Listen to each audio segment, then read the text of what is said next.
The emergency alarm echoed through the halls of Harmony Prime, the largest diplomatic station in known space. Ambassador Nyx Valari rushed through the curved corridors, her crystalline wings trembling with each step. The moth-like alien had never moved so fast in her peaceful life. The Grand Council chamber was already filled when she arrived. Representatives from 12 different species sat in their specialized environments. The hydrants floated in their water tanks, their tentacles waving nervously. The gaseous zephyrite swirled in their containment fields, changing colors rapidly. The tall, tree-like arboron swayed gently, their leaves rustling with concern. Honored Council, Nyx began, her voice shaking.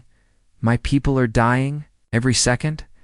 We waste here. Thousands more of Valari are lost forever. Chancellor Borax, the ancient lithoid, whose rock-like body had witnessed centuries of peace, spoke slowly. Ambassador Nyx, please calm yourself. Explain what threatens your world. Nyx activated the holographic display in the center of the chamber. The image showed her beautiful homeworld, Kepler 44b, with its crystal forests and floating cities. But something was wrong. Large sections of the planet appeared gray and lifeless. These machines came from deep space 3 days ago, Nyx said, her voice breaking. We call them harvesters. They eat everything, plants, animals, buildings, even our people. They turn everything into more machines. The hologram zoomed in to show mechanical creatures the size of buildings. They moved across the landscape like a plague of metal locusts. Everything they touched disappeared, converted into raw materials for new machines. Have you tried communicating with them? Asked Counselor Mur of the Hydrons, his voice bubbling through his water tank. We tried everything, Nyx replied.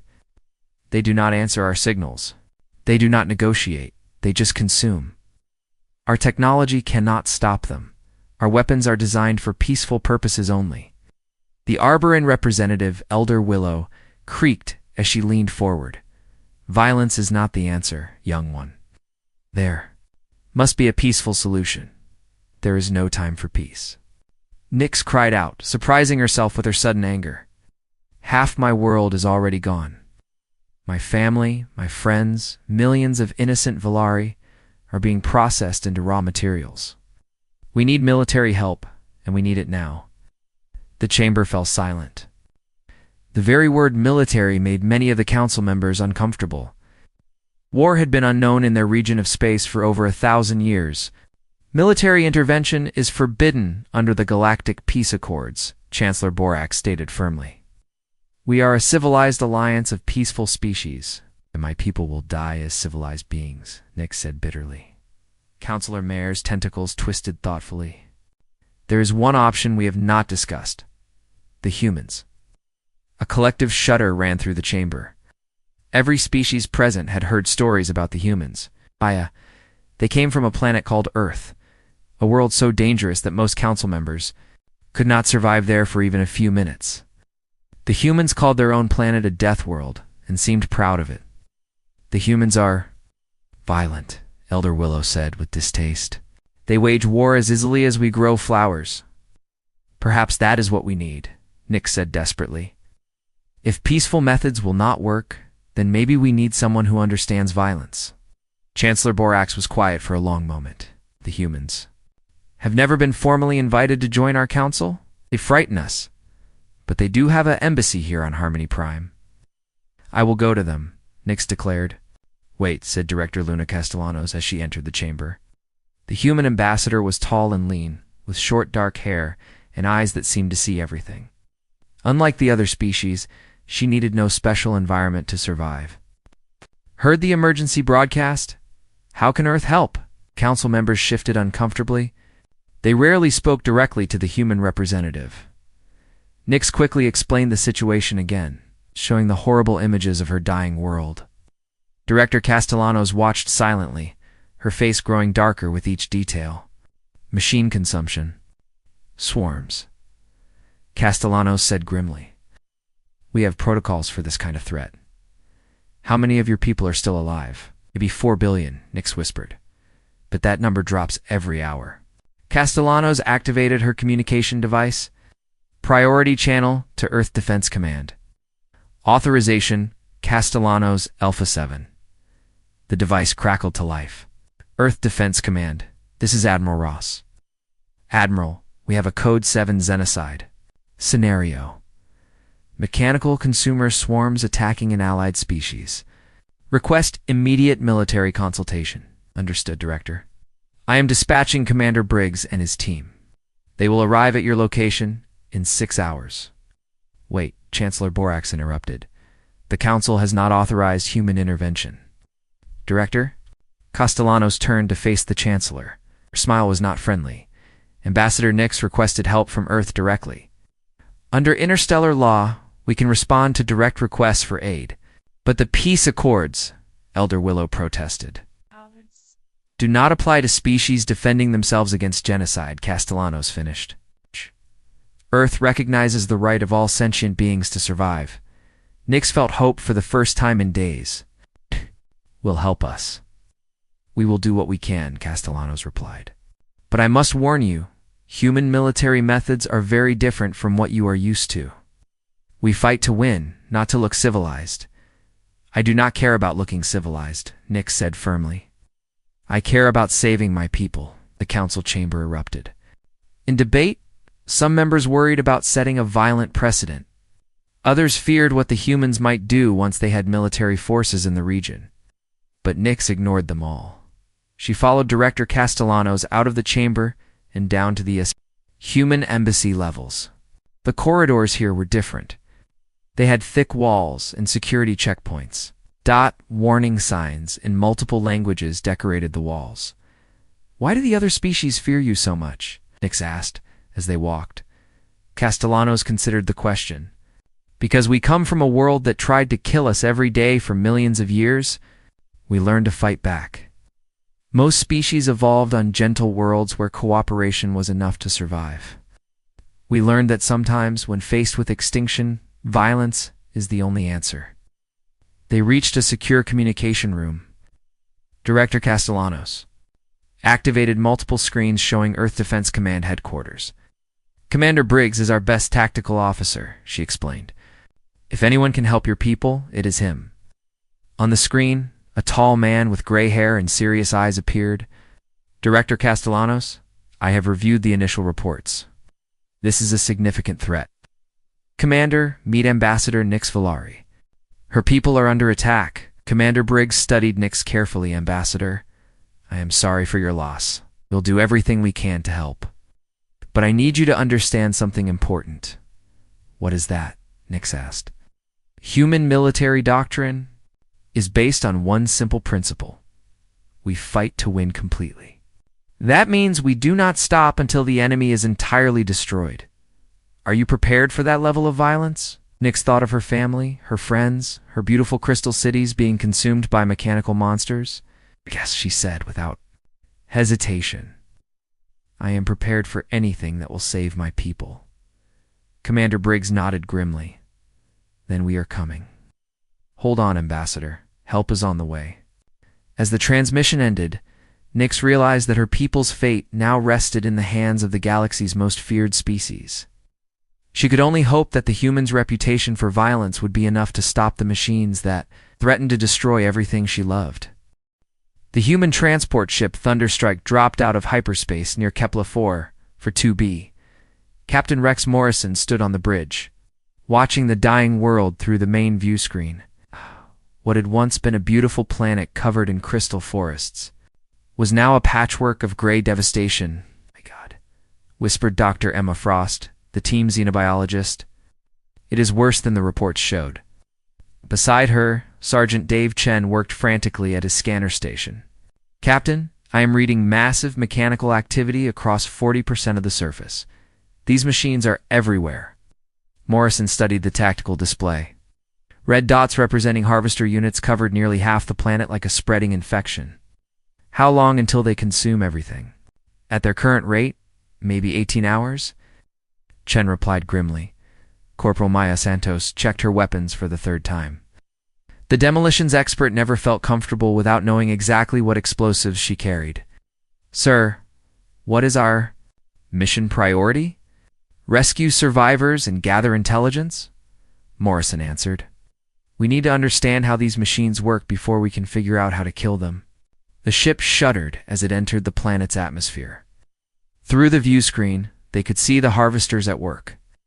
The machines looked like giant metal spiders, each one the size of a building. They moved across the landscape, consuming trees, rocks, buildings, and anything else in their path. Behind them, they left only gray dust and new machines. Landing zone identified, announced the pilot. Crystal Valley, southern continent, long-range scans show Valari life signs in the underground caves. Oh. The Thunderstrike touched down in what had once been a beautiful forest of living crystal trees. Most of the trees were gone, leaving only broken stumps. The remaining trees pulsed with a weak blue light, as if they were dying. Morrison led his team out of the ship. The air smelled of metal and ozone. In the distance, they could hear the grinding sounds of the harvesters at work. Spread out, Morrison ordered Chen. Set up the communication array. Santos. Place perimeter charges. Dr. Frost, scan for Valari survivors. The team moved with practiced efficiency. Ow. They had trained for hostile environments, but this was different. This world was being eaten alive. Dr. Frost's scanner beeped. Life signs, 2 kilometers north. Underground, about 50 meters down. Valari, Morrison asked. Yes, and they are moving toward us. 10 minutes later, a section of the ground opened up. A group of moth-like aliens emerged from a hidden entrance. Their crystalline wings were dull and cracked. Many showed signs of injury. The leader approached Morrison cautiously. She was smaller than Ambassador Nix, with silver wings instead of blue. Are you the humans? She asked in accented English. Yes, I am Captain Morrison. We are here to help. I am Zara Valari. I was a scientist before. At. She gestured at the devastation around them. Before this nightmare began, Morrison knelt down to her level. The Valari were much shorter than humans. Can you tell us about the machines? Zara's antennae twitched nervously. They appeared 3 days ago. No warning, no communication. Just started eating. Everything. Plants, animals, our cities, our people. Have you found any weaknesses? Dr. Frost asked gently. We tried everything. Energy weapons, sonic disruptors, even electromagnetic pulses. Nothing stops them. They adapt too quickly. Sergeant Chen looked up from his scanner. Captain, we have company. 3 harvester units approaching from the east. Distance, 1 kilometer. Morrison stood up. How fast did they move? Faster than you would think, Zara replied fearfully. They do not stop for anything. Through his binoculars, Morrison could see the machines. They moved like mechanical wolves, flowing across the terrain with deadly purpose. Each one was covered in cutting tools and processing arms. As they moved, they grabbed everything in there. Pathin fed it into grinding chambers in their bodies. Santos, are those charges ready? Morrison called out. Yes, sir. Remote detonation, 50-meter spread. Dr. Frost, get the Valari back underground. Chen, pack up that equipment. We are about to have visitors. Valari began retreating toward their hidden entrance, but Zara remained. You are not coming with us? Morrison checked his rifle. Someone needs to slow those things down. Go, we will catch up. But there are only 4 of you, Zara protested. Those machines destroyed our entire planetary defense force. We are not your planetary defense force, Morrison replied with a grim smile. We are humans. The first harvester crested the ridge. It was even larger up close. Easily 3 stories tall, its multiple legs moved with mechanical precision, and its sensor array swept back and forth looking for prey. When it spotted the humans, it let out a mechanical shriek and increased its speed. Open fire, Morrison commanded. The humans spread out and began shooting. Their weapons were different from anything the Valari had used. Instead of energy beams, they fired explosive projectiles that detonated inside the machine's armor. The first harvester staggered as multiple rounds found their target. Sparks flew from damaged systems, but it kept coming. Armor is thicker than expected, Chen reported while reloading. We need bigger guns. Santos. Blow charges 1 through 3, Morrison ordered. Maya pressed the detonator. 3 massive explosions erupted around the lead harvester. The machine disappeared in a cloud of smoke and debris. When the smoke cleared, pieces of metal were scattered across the landscape. Target down, Santos reported cheerfully. That is 1 dead robot. But the other 2 harvesters had spread out, approaching from different angles. They had learned from watching their companion die. Nice. They adapt, Dr. Frost observed with scientific interest. They saw what destroyed the first one and changed their approach. The second harvester opened fire with energy weapons. The humans dove for cover behind crystal tree stumps. The beams cut through the crystal like it was paper. Chen, find me a weakness, Morrison shouted over the sound of weapons fire. Dave Chen aimed his scanner at the nearest machine while staying behind cover. Sir, they have a central processor node on the back. If we can hit it with sufficient force... Santos, can you get close enough to plant charges? Maya Santos studied the approaching machines. Maybe? But I would need a distraction. You have got it, Dr. Frost. Get on the radio. Tell our ship to prepare for emergency extraction. Morrison and Chen opened fire on both machines simultaneously, drawing their attention. The harvesters turned their weapons toward the humans, their sensors locked onto the heat signatures. While they were distracted, Santos sprinted around to the side. She moved fast, using the broken crystal formations for cover. The harvesters were focused on the other 2 humans, did not notice her. She reached the back of the nearest machine and planted her largest explosive charge directly on its processor node. Then she ran as fast as she could back toward cover. Fire! In the hole, she yelled.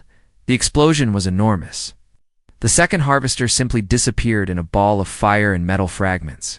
The blast was so powerful that it damaged the third machine as well. The remaining harvester tried to retreat. Ow. But Chen had found its weakness. He fired 3 precise shots into its damaged sensor array.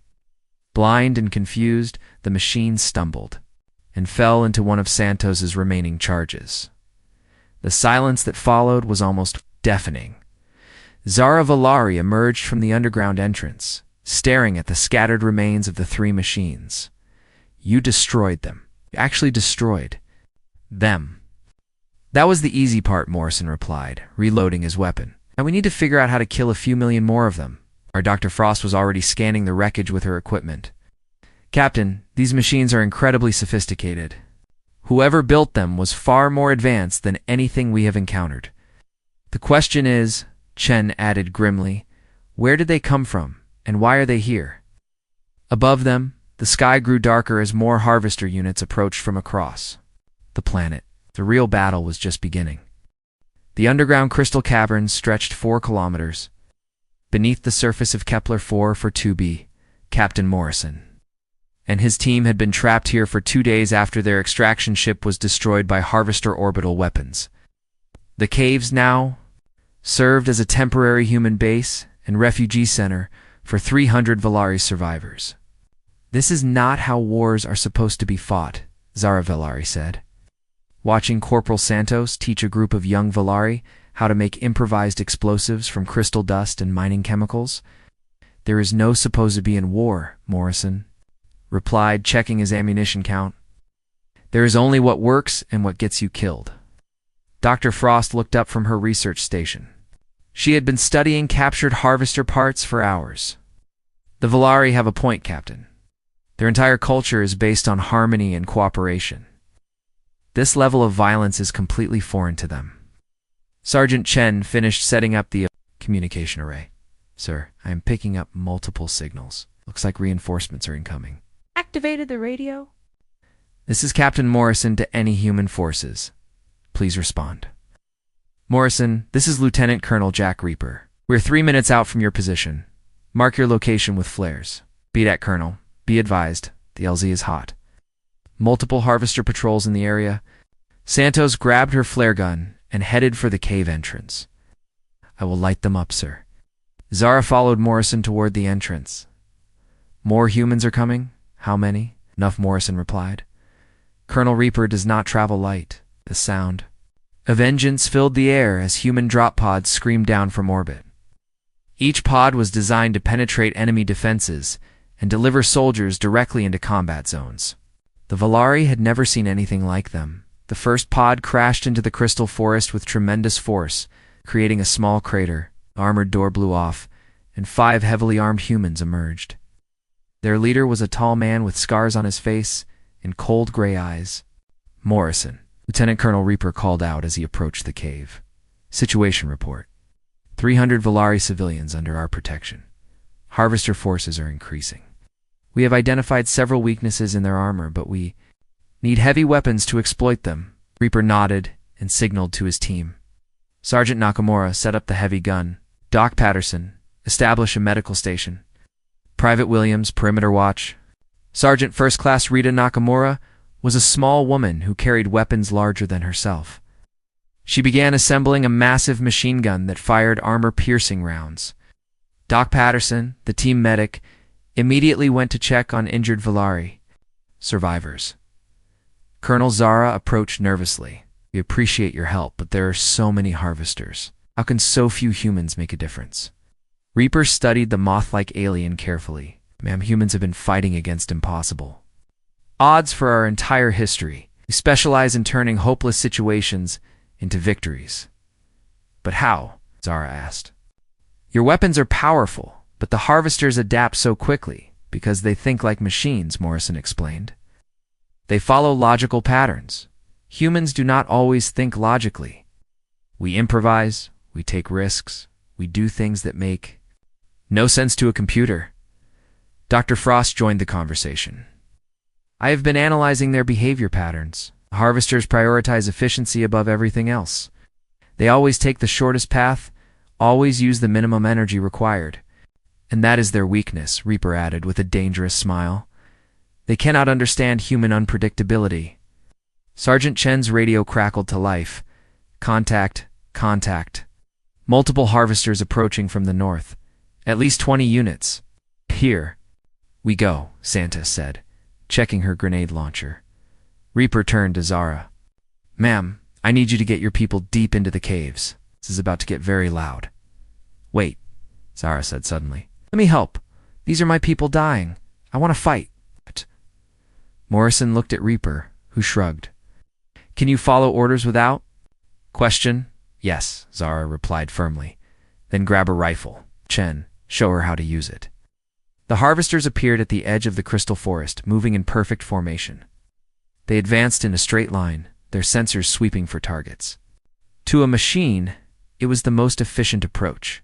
Oh, remember, Reaper whispered into his radio. Do not engage until they are in the kill zone. Let them come to us. The humans waited in positions that made no logical sense. Some were high in the crystal trees, others were hidden behind rocks that provided poor cover. A few were in positions that seemed completely exposed. The harvesters could not understand the human deployment pattern. The tactical situation, but could not find the logic behind the human positions. Now, Reaper commanded. The humans opened fire from all directions simultaneously. But instead of staying in their positions like logical soldiers would, they immediately began moving. Santos fired her grenade launcher and then sprinted to a completely different location. Chen shot from behind one crystal tree, then rolled to another position and fired again. The harvesters tried to target the humans, but their sensors could not predict where they would move next. Humans did not follow the tactical patterns stored in harvester databases. Nakamura, suppressive fire on the left flank, Reaper ordered. Rita Nakamura opened up with her heavy machine gun, forcing 3 harvesters to take cover. While they were pinned down, Morrison and Williams flanked them from an impossible angle, approaching across open ground where no logical soldier would advance. Zara watched in amazement as the humans fought. They broke every rule of warfare that her people understood. They took unnecessary risks, attacked from disadvantageous positions, and seemed to deliberately choose the most dangerous approach to every problem, and it was working. The harvesters, built to fight logical opponents, could not adapt to human chaos. Their targeting systems kept missing because humans moved unpredictably. Their tactical computers overloaded trying to process human behavior patterns that made no sense. "Santos, hit that cluster on the right," Reaper called out. Maya Santos grinned and fired 3 grenades in rapid succession. The explosions destroyed 2 harvesters and damaged a third. Dr. Frost, who had been observing the battle, made an important discovery.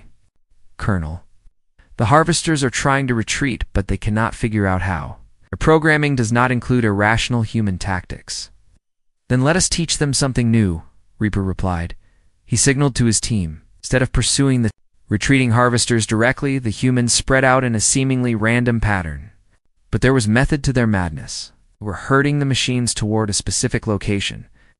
"Now," Reaper shouted. Santos detonated a massive explosive charge she had planted earlier. The blast caught 5 harvesters in a chain reaction that destroyed them all. The remaining harvesters tried to analyze what had happened, but their computers could not process the tactical sequence. How had the humans known where they would retreat? How had they prepared the trap in advance? The answer was simple. Humans understood fear, desperation, and the psychology of retreat. Machines did not. Within minutes, all 20 harvesters were destroyed. The humans had not lost a single soldier. Zara stared at the smoking wreckage in disbelief. "You fought like you were crazy." "Sometimes crazy is exactly what you need," Doc Patterson said, treating a minor wound on Williams's arm. "Your people fought with perfect logic and lost," Morrison explained. "Fought with controlled chaos and won." "But how do you coordinate such randomness?" Zara asked. Reaper smiled. "Practice. Lots and lots of practice. Humans have been fighting impossible battles for thousands of years. We have learned that sometimes the best strategy is to have no strategy at all." Dr. Frost was scanning the harvester. "Remains again. Colonel, I am detecting something interesting. These machines are linked to a central network. They share information instantaneously, which means..." Chen asked. "Which means every harvester in the galaxy now knows about human fighting tactics," Dr. Frost replied grimly. The silence that followed was heavy with implications. The space around Kepler 44 to be suddenly filled with the blue flashes of human warships dropping out of hyperspace. Admiral Kate Voss stood on the bridge of the massive dreadnought U.S. Defiance, watching the tactical display with cold eyes.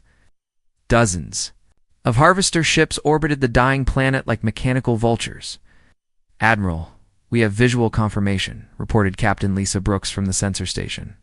"The planet is approximately 60% consumed. Harvester fleet consists of 1 massive mothership and 47 escort vessels." Admiral Voss studied the enemy formation. The Harvester mothership was enormous, easily 10 times larger than her dreadnought. "What is the status of our ground teams?" Colonel Reaper reports his forces are holding position in the Crystal Caverns. "They have rescued approximately 800 Valari civilians," Commander Tom Baker replied from the communication station.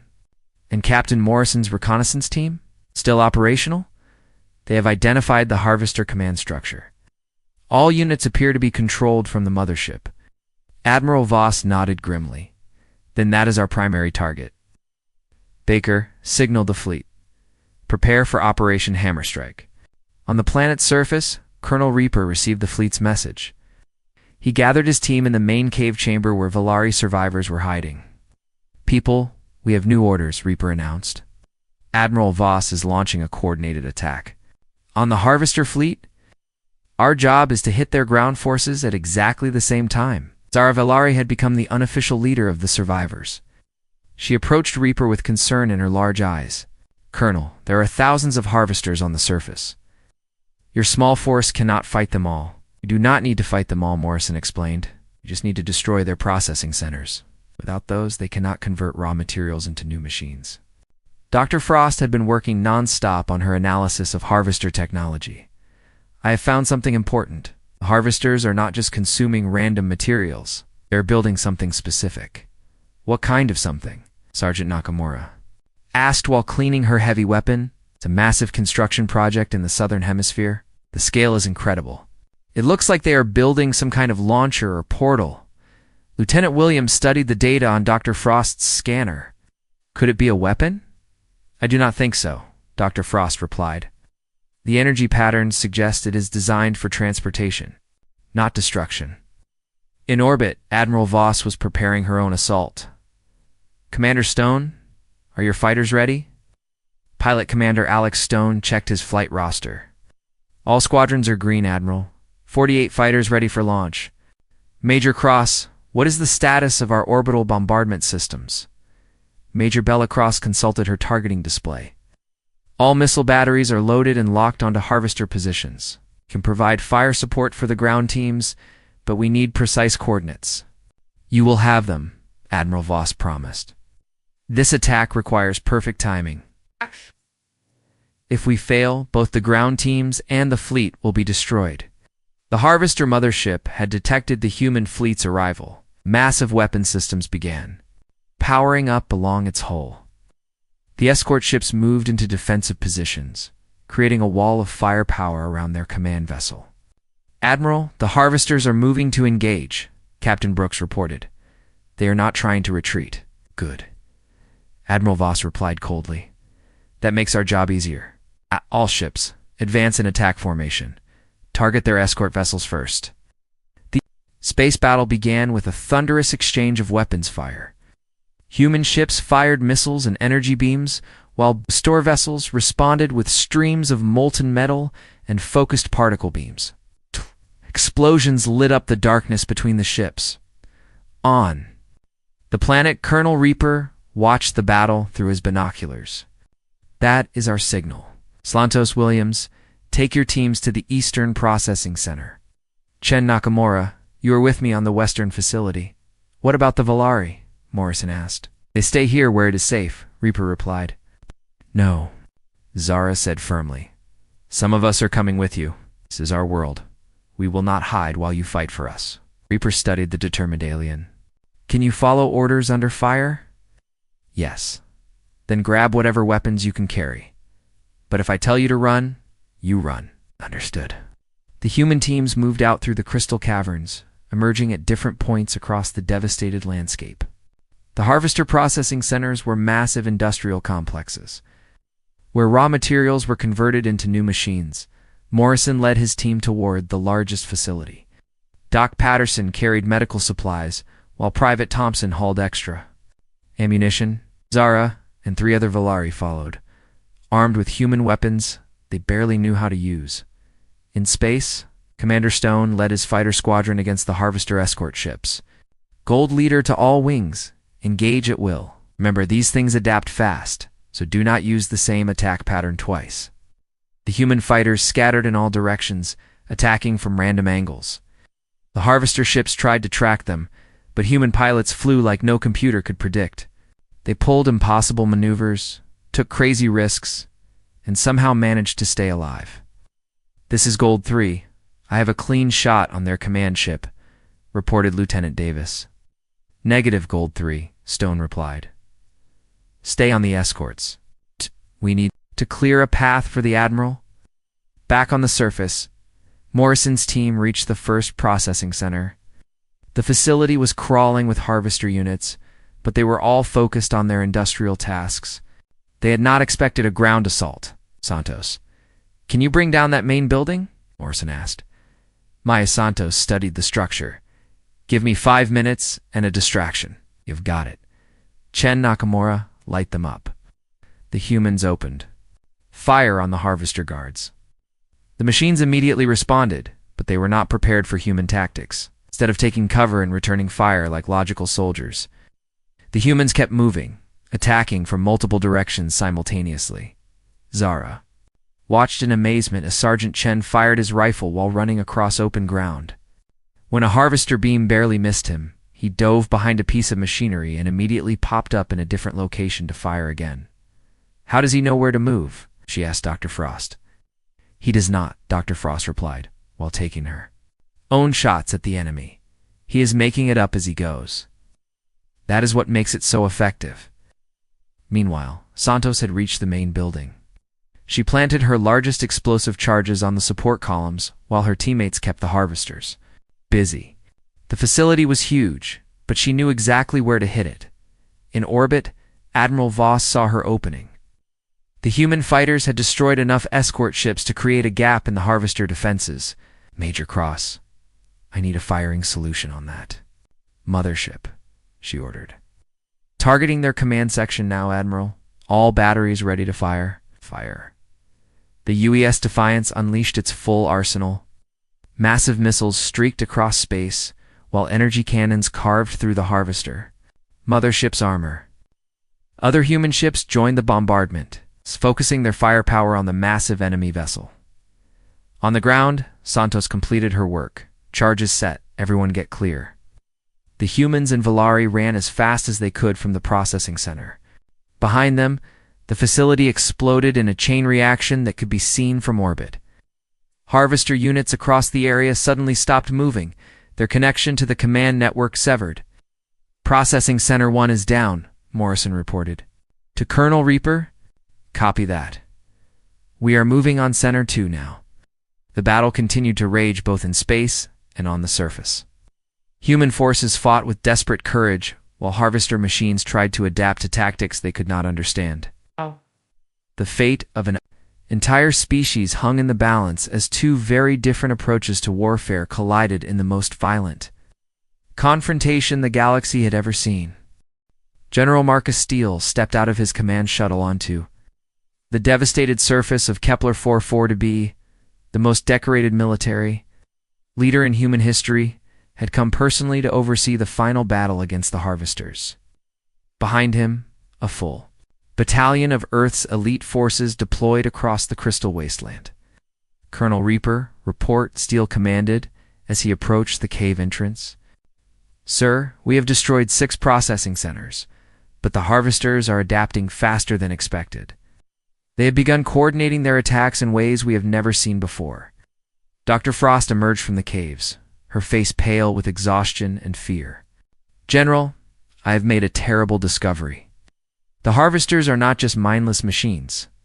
There is an intelligence behind them, something that has been learning from our tactics. Explain, Steele ordered. The Harvester mothership contains the preserved consciousness of an entire alien civilization. They were consumed by something even worse than the Harvesters millions of years ago. Before they died, they uploaded themselves into this machine network.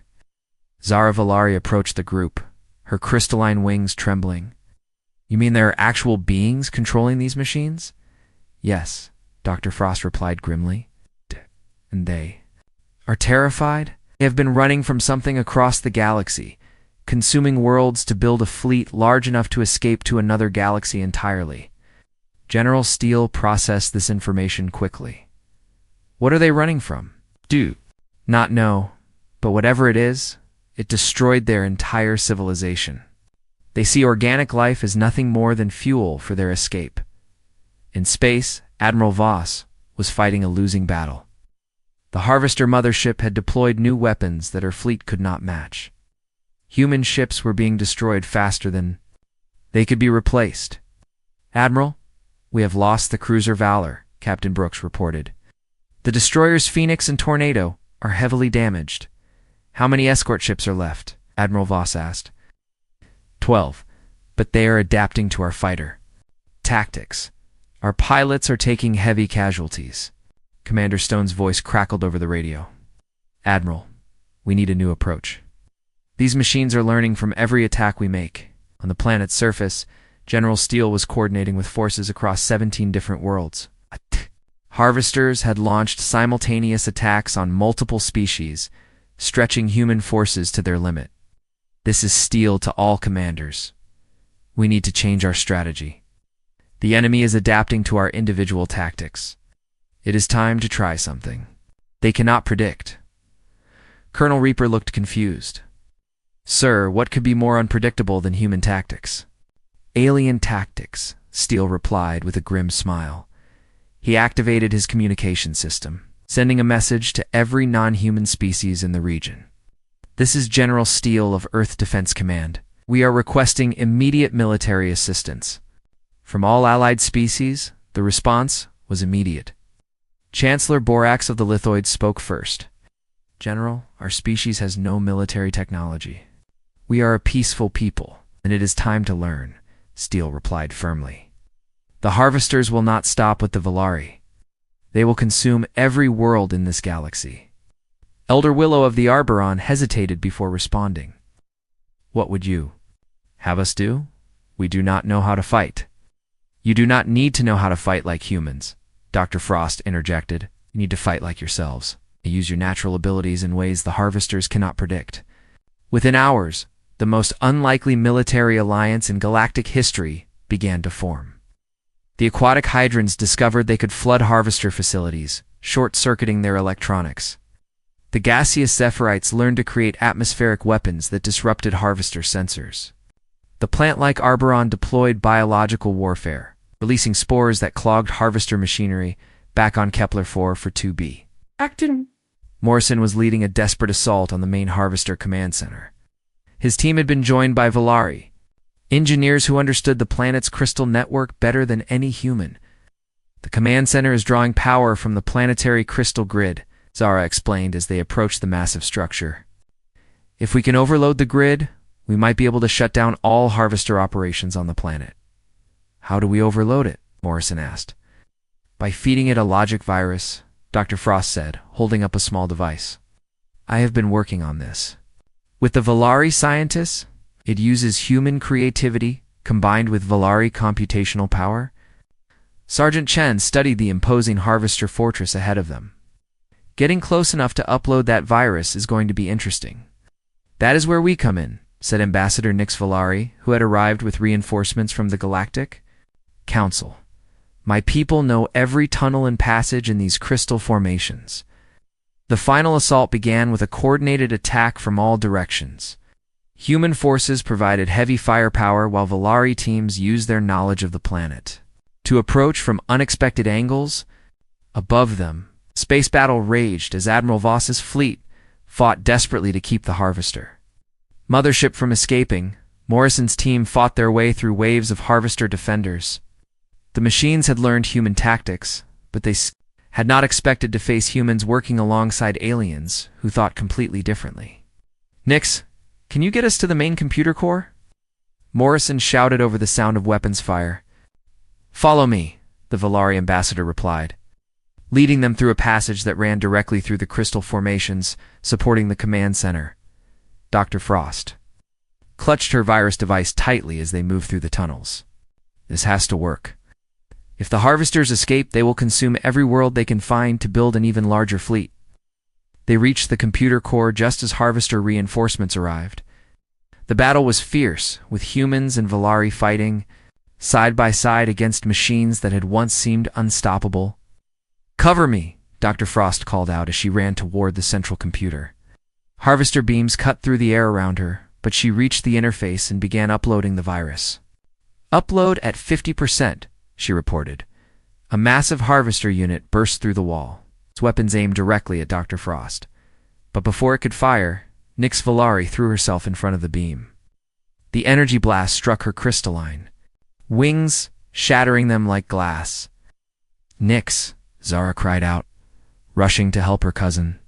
Upload complete, Dr. Frost announced as the virus spread through the harvester network.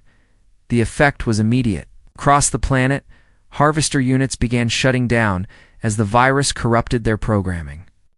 The machines that had seemed invincible were suddenly helpless, their logical systems overwhelmed by the chaotic combination of human creativity and Valari computational complexity. In space, the harvester mothership suddenly stopped firing. Its weapons powered down as the virus reached its central core. The massive ship began drifting helplessly as its control systems failed. All ships concentrate fire on the mothership, Admiral Voss ordered. This is our chance. The human fleet unleashed everything they had. The harvester mothership, without its defenses, was quickly reduced to floating debris. General Steele stood in the ruins of the command center, watching harvester units across the planet shut down permanently. Dr. Frost, what was the key to making this work? Cooperation, she replied, kneeling beside the injured Nix Valari. The harvesters could adapt to any single species' tactics, but they could not process the combined approach of multiple species working together. Colonel Reaper helped evacuate the wounded while his teams secured the area. So what happens now? Sir, now we form the Galactic Defense Alliance, Steele replied. Every species contributes what they do best. The Hydrants handle aquatic operations, the Zephyrite manage atmospheric warfare, the Arborin deploy biological weapons, and humans coordinate military strategy. Zara Valari looked around at the destruction that had once been her beautiful world. Will the galaxy be safe now? General Steele's expression was serious. For now. But remember, the Harvesters were running from something even worse. Someday we might have to face whatever destroyed their civilization. When that day comes, Ambassador Nix said weakly from her stretcher, we will face it together. The battle was over, but the alliance that had been forged in the fires of war would change the galaxy forever. Humans had taught the peaceful species how to fight, while learning that sometimes the greatest strength comes from working together. Dr. Alina Voss stared at her computer screen with tired eyes. She had been working at the Galactic Research Station Epsilon 7 for 3 years now. The station floated in space around a dying star, far from any busy trade routes. Most days were quiet and boring. Alina studied alien plants and animals that other scientists sent her from across the galaxy. But today was different. A strange signal beeped on her communication device. Alina frowned and checked the source. The signal came from the outer rim of the galaxy, from a place she knew well. It was from Ryla's Prime, the home planet of the R'Lani people. Alina felt her heart beat faster. The R'Lani were good friends to humans. They were peaceful people who never fought wars. Instead, they focused on healing and medicine. When the terrible Titan plague had killed millions of humans 20 years ago, the R'Lani had shared their medical knowledge freely. It had saved countless human lives. Alina opened the signal and listened. What she heard made her blood run cold. The voice belonged to High Healer Nala, the leader of the R'Lani people. But Nala's usually calm voice was filled with fear and panic. This is Ryla's Prime sending emergency signal to all friendly civilizations. Nala's voice crackled through the static. We are under attack by unknown hostile forces. They call themselves the Vorthok. These creatures are not like anything we have seen before. Lena leaned closer to her screen, her hand shaking slightly. The Vorthok ships are alive, Nala continued. They are giant creatures that eat everything in their path. They have already destroyed 3 of our outer colonies. Our people are dying. We have no weapons to fight them. We are a peaceful race. We need help immediately. The signal broke up for a moment, filled with horrible sounds in the background. Alina could hear explosions and screaming. When Nala's voice came back, it was weaker. The Vorthok say they are here to harvest our world. They want to consume everything. Living on our planet, they have done this before to other worlds. Please, anyone who receives this message, send help. We have 12 billion souls on Ryla's Prime. Time is running out. The signal ended with a burst of static. Alina sat in shock. For several seconds, then she quickly sent the signal to the Galactic Council Emergency Network. But she knew it would take time. The Council was slow to act. Their nearest fleet was weeks away from Ryla's Prime. Meanwhile, on the patrol vessel Iron Resolve, Commander Rex Hartwell was finishing his daily reports. His ship was small and old, meant for routine border patrols. In this quiet sector of space, Rex had been a commander for 15 years, and most of his missions were boring. He checked shipping routes, investigated minor technical problems, and made sure space lanes stayed clear. Rex was a tall man with gray hair and serious eyes. He had joined the human Space Force after the Titan Plague, wanting to protect human colonies from future threats. Most people thought the galaxy was a safe place now. But Rex remained careful and alert. His communication officer, Lieutenant Tom Bradley, suddenly called out, "Commander, we're receiving an emergency signal. It's coming from Ryla's Prime." Rex hurried to the communication station. "Put it on speakers, Tom." The same desperate message from High Healer Nala filled the bridge of the Iron Resolve. Rex listened with growing anger and concern. The R'Lani had been true friends to humanity. They had asked for nothing in return for their medical help during the plague years. "Tom, send this signal immediately to Earth Central Command," Rex ordered. "Also, contact the Galactic Council." "Already done, sir," Tom replied. But Earth Command says the nearest Council fleet won't reach Ryla's Prime for at least 3 weeks. Rex clenched his fists. 3 weeks would be far too late. If the Vorthok were really consuming entire worlds, the R'hllani would be dead long before any help arrived.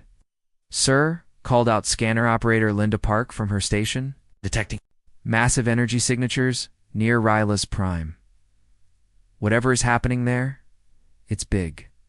Rex studied the scanner readings. The energy patterns were unlike anything in their databases. They seemed organic somehow, as if the ships themselves were living creatures. "Keep monitoring, Linda. Tom, send another message to Earth Command. Tell them this is urgent." Rex walked to his command chair, his mind racing. The Iron Resolve was just a patrol ship with basic weapons. Even if he could reach Ryla's Prime, a small vessel would be useless against an enemy that could destroy entire worlds. But Rex remembered something from his military training years ago. During the advanced officer courses, instructors had mentioned special protocols that existed for extreme emergencies. Most officers thought these protocols were just rumors or old legends from the early days of human space travel. One protocol had a name that stuck in Rex's memory. Harbinger. Rex had never learned what the Harbinger protocol actually meant. Instructors had been vague about it, saying only that it existed for situations when regular military forces were not enough. They had said it was a last resort, something that would only be used if human civilization itself was threatened. Rex looked at the scanner readings again. The Vorthok were not just attacking the R'hllani. According to the emergency signal, they had already destroyed 3 other worlds in the past month. They were moving through space like a plague, consuming everything in their path. If the Vorthok were not stopped at Ryla's Prime, they might continue toward human space.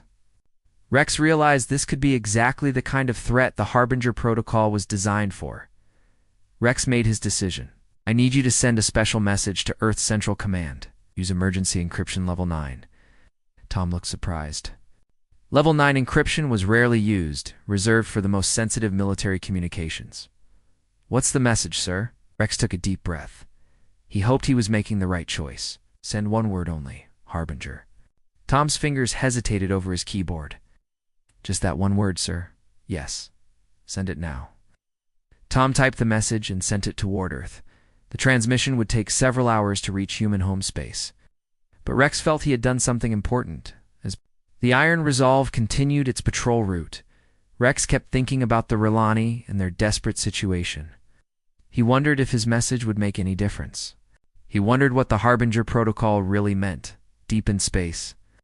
Automated monitoring stations began receiving Rex's encrypted signal. Ancient computer systems that had been sleeping for decades suddenly came to life. Warning lights blinked on in secret facilities that most humans did not even know existed. On Earth's moon, massive doors that had been sealed for over a century began to unlock. In hidden bunkers beneath Earth's surface, people who had been waiting their entire lives for this moment received urgent calls. Rex did not know it yet, but his single word had just awakened something that would change the galaxy forever. Admiral Maya Cross sat in a chair she had never wanted to use. The room around her was buried 5 miles beneath Earth's surface, deeper than any civilian had ever been. The walls were made of metal that could survive planet-killing explosions. Computer screens that had been dark for over 100 years now glowed with urgent red light. Maya was 60 years old, with short gray hair and cold blue eyes. She had spent her entire career guarding secrets that most humans did not know existed. For 40 years, she had waited for this moment, hoping it would never come. The message from Commander Rex Hartwell had reached Earth 6 hours ago.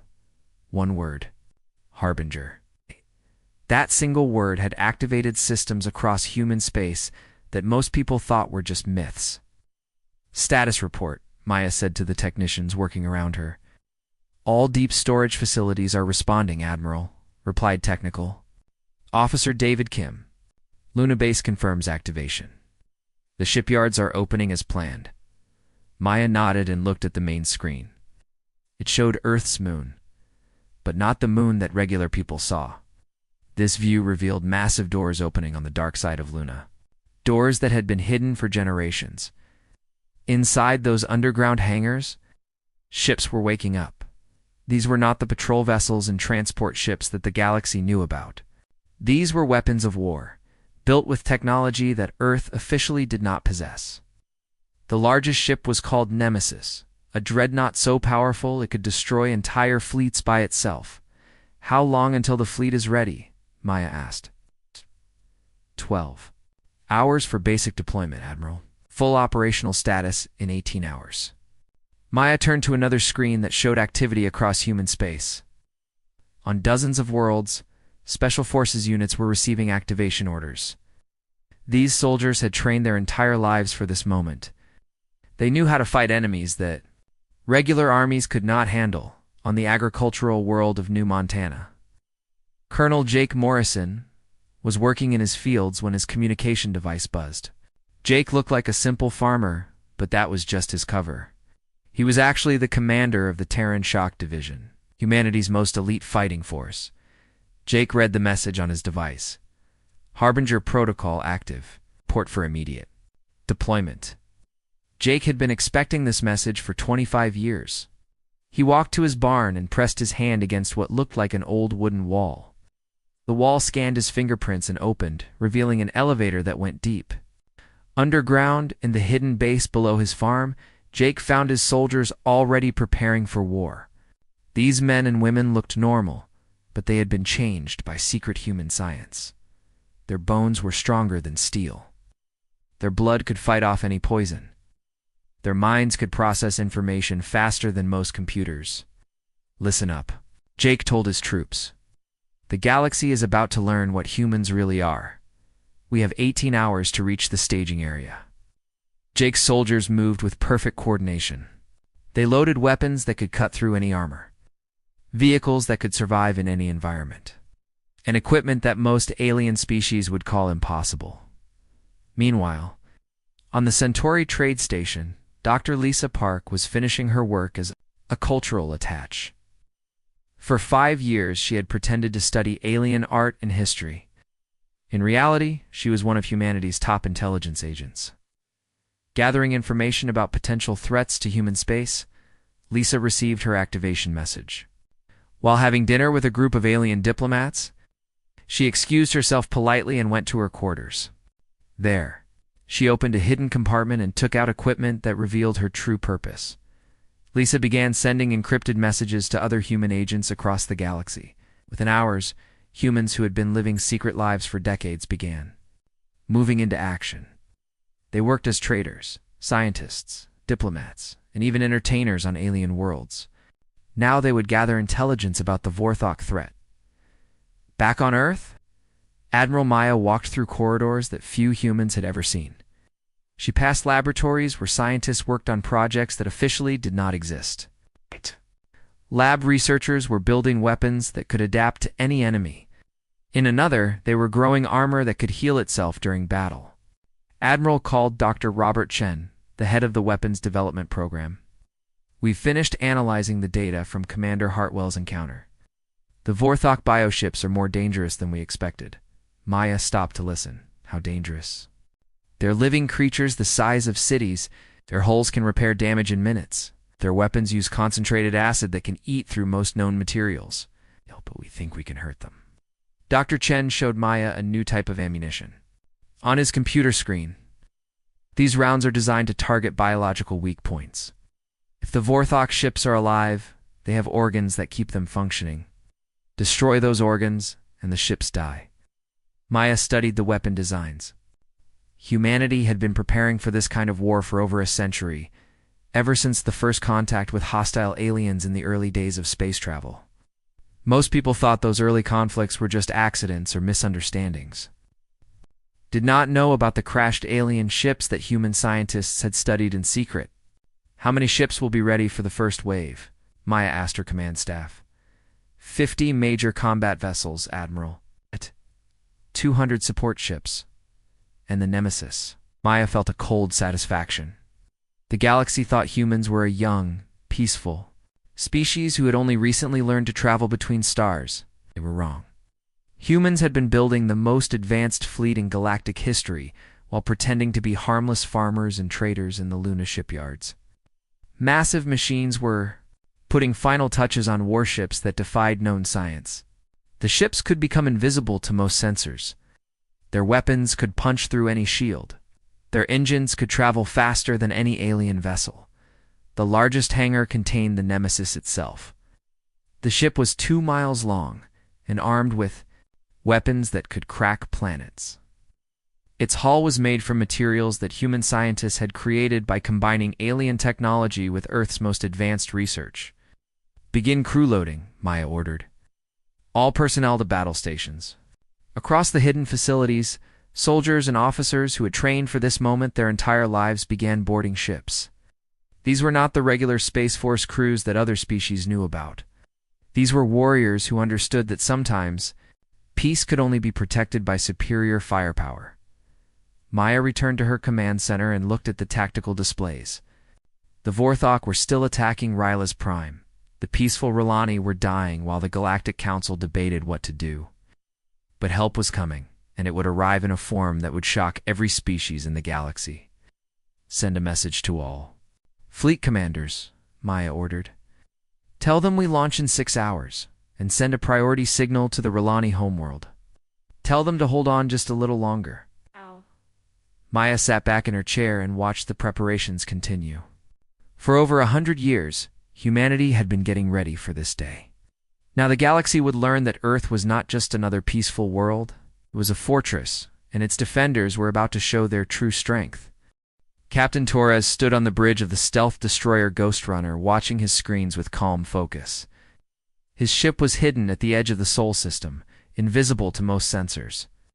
Torres had been waiting for this moment his entire career. He was about to make first contact with the Vorthok, but not in the way they expected. Torres was a lean man, with dark hair and sharp eyes. He had commanded stealth operations for 15 years, always staying in the shadows. Ship was built for missions that officially never happened. Today, that would change everything. "Contact approaching, Captain," reported his sensor officer, Lieutenant Amy Foster, through Vorthka bioships, just like the intelligence reports described. Torres looked at the main screen. Ow. The Vorthka ships were nightmares made real.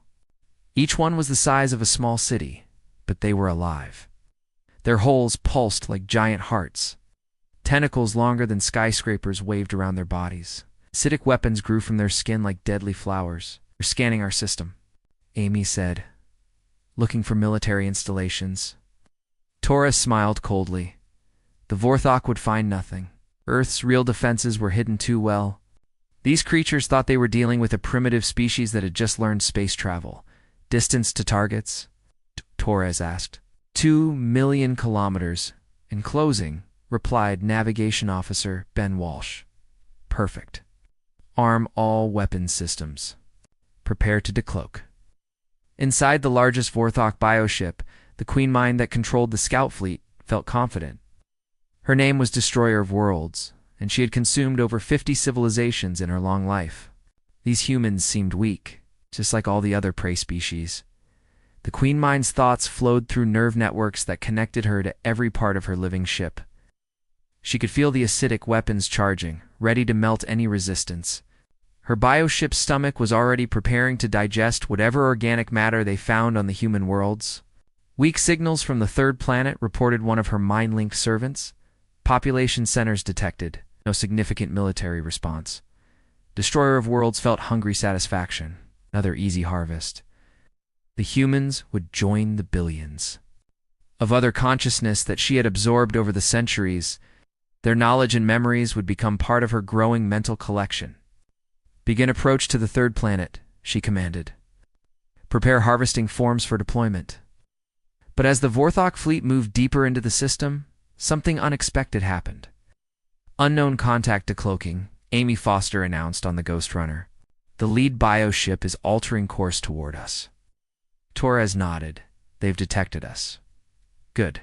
Let's give them a proper welcome." The Ghost Runner appeared out of nowhere, its stealth systems shutting down to reveal a ship unlike anything in known galactic databases. The hull was covered in weapons that seemed to shift and change shape. Energy patterns flowed across its surface like living lightning. Destroyer of Worlds felt surprised for the first time in decades. This human vessel was much more advanced than their intelligence had suggested. But surprise quickly turned to anger. Destroy the small ship, she ordered. Show these humans the price of resistance. Acidic weapons erupted from all three bioships. Streams of liquid death that could melt through any known armor. The attack should have vaporized the human vessel instantly. Instead, the Ghost Runner moved like a living thing. It twisted through space in patterns that defied physics, avoiding the acid streams with impossible grace. Its weapons began firing back. But these were not the simple energy beams or projectiles that most species used. The human weapons were surgical tools of destruction. They fired rounds that seemed to know exactly where to hit. Each shot targeted specific organs inside the bioships, causing systems to fail in precise sequences. Hull breach in Feeding Chamber 7, reported one of Destroyer of Worlds' servants. Weapons System 3 is offline. Navigation organs are damaged. The Queen Mind could not understand what was happening. Her bioships were designed to regenerate from almost any damage, but these human weapons prevented healing. They released chemicals that stopped cellular repair and caused organs to shut down permanently. Deploy fighter organisms, she commanded. Desperately, hundreds of smaller bioforms launched from the main ships. Each one a living weapon, with acidic stingers and razor-sharp claws. They swarmed toward the Ghost Runner like angry insects. Torres watched the swarm approaching deploy countermeasures. The Ghost Runner released clouds of metallic particles that formed complex patterns in space. As the bioforms flew into these clouds, the particles attached to their bodies and began eating through their organic holes. The creatures dissolved in space, their acidic blood floating harmlessly in the vacuum. Second bioship is trying to escape, Ben Walsh reported. Not today, Torres said. Amy, target their propulsion organs. The Ghost Runner's main weapon fired a single precise shot. The beam traveled 2 million kilometers and struck the fleeing bioship exactly where its movement organs connected to its nervous system. The creature went limp, drifting helplessly through space. Destroyer of Worlds realized she was facing something completely unexpected. These humans fought like predators, not prey. Their weapons were designed specifically to kill living ships. They had studied bioship anatomy and created perfect counterweapons. Send distress signal to the main fleet, she ordered. These humans are not what they appear to be, but it was too late. The Ghost Runner's AI system, codenamed Oracle, had already hacked into the bioship's nerve networks. It artificial intelligence was downloading everything about Vorthok tactics, biology, and technology directly from their living computers. Oracle has full access, reported Communication Officer Sarah Banks. We're getting their star charts, fleet positions, and biological data. Torres felt grim satisfaction. Vorthok had made a critical mistake by using living ships. Everything. Organic computer could be hacked if you knew the right biological codes. And human scientists had been studying alien biology for over a century. Signal received from the dying bioship, Sarah announced. They're calling us Deathbringers and warning their fleet about human capabilities. Torres looked at his tactical display.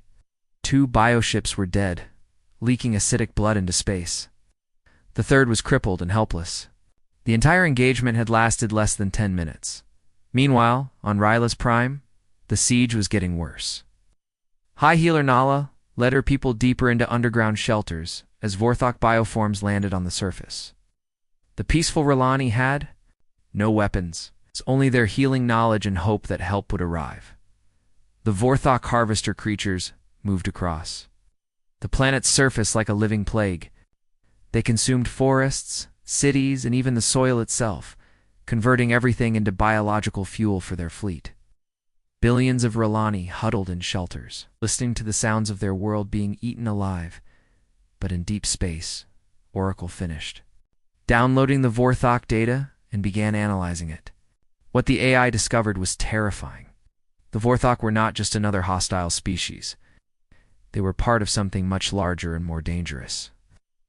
Captain Oracle's synthesized voice spoke through the ship's speakers, analysis complete. The Vorthok are a cosmic plague. They've consumed entire galaxies, but they are not the real threat. Torres frowned. They serve entities called the Void Shepherds, ancient beings that use species like the Vorthok to prepare galaxies for harvesting. This attack on the R'Lani is just the beginning. Torres felt a cold chill run down his spine. Humanity had just won their first battle against the Vorthok, but the war was about to become much bigger than anyone had imagined. The human fleet emerged from hyperspace like thunder breaking through silence. Admiral Maya Cross stood on the command bridge of Terra's Wrath. Watching as her ships took their positions around Rylas Prime, the massive super dreadnought was larger than most space stations. Bristling with weapons that could reshape the battlefield in seconds, Maya looked at her tactical display with cold satisfaction. 50 human warships faced over 2,000 Vorthok bioships surrounding the R'Lani homeworld. The numbers seemed impossible, but Maya had spent her entire career preparing for exactly this kind of fight. All ships report ready for combat, announced Fleet Communication Officer Marcus Webb. Ground forces are standing by for deployment. Nodded. Begin Operation Deathworld. Show them what humans really are. The Vorthok Queen Mines controlling the siege fleet felt confusion when the human ships appeared. These vessels were much larger and more advanced than the small patrol craft they had encountered before, but the bioships still outnumbered the humans by more than 40-1. The largest Queen Mind, called Devourer of Stars, commanded the siege from a bioship the size of a small moon. She had consumed over 100 worlds in her lifetime, and no prey species had ever challenged her successfully. Attack the human vessels, she ordered. These creatures think they can save their allies. We will consume them together. Thousands of acidic weapons fired at once, filling space with streams of death that could melt through